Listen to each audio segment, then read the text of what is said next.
venit mama mea, lasă de brățări. Bine, deci, am o pungă cu două culori,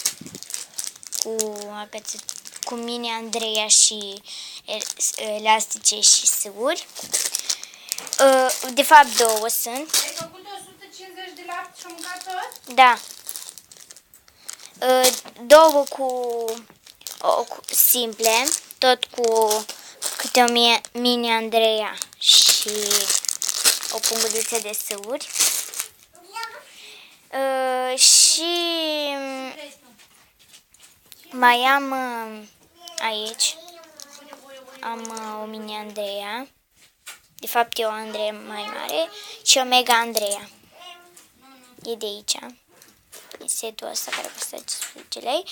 Cu acest mini set, câteva instrucțiuni pentru o brățară foarte super, care se face complicată, dar asta se face foarte ușor. Pasul 1, 2, 3, deci sunt 11 pași. Mega Andreea, asta. Acesta este aici, era pus. Așa, și aici câteva modele de pus pe ele. Uitați, foarte frumoase. Și este și una cu Volkswagen, foarte ciudat. Față veselă, un iepuraș, o rățușcă, un fluturaș, o bufniță, încă un fluturaș, inimioară. Și mini Andreea și încă un fel de suport, care era o mini Andreea, o mega Andreea, o Andreea și pe aici câteva mini Andreea. Aici am câteva elastice, o punguliță de sâuri. Wow, elasticele astea par foarte bune și se întind mult. Wow, drăguț. Și partea bună e că pot să desfac astea, le pun aici și hai să le desfacem.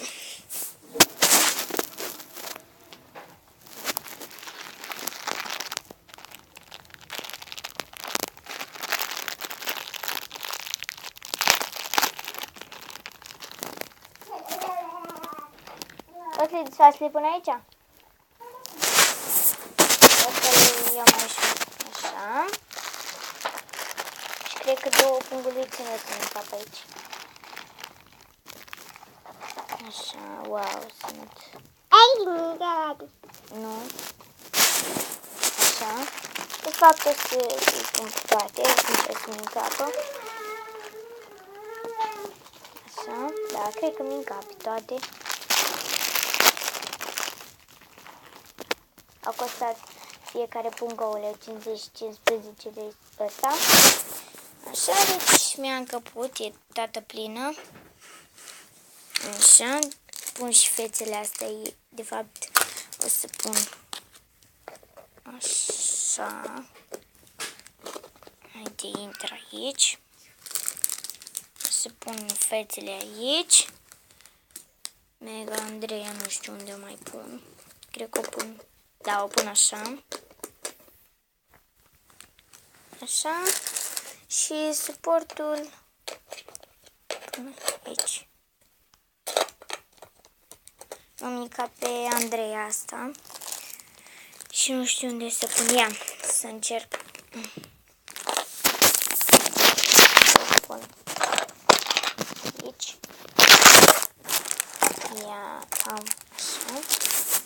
Uitați.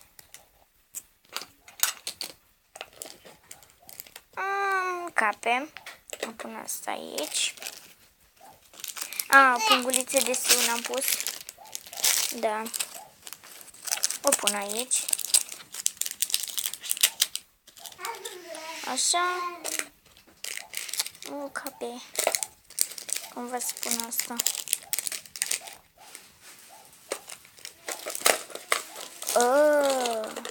Așa. Și asta aici. Cam așa. Perfect. Deci suportul ăsta nu intră. Trebuie să încerc să-l pun aici. Poate Uite, aici intră.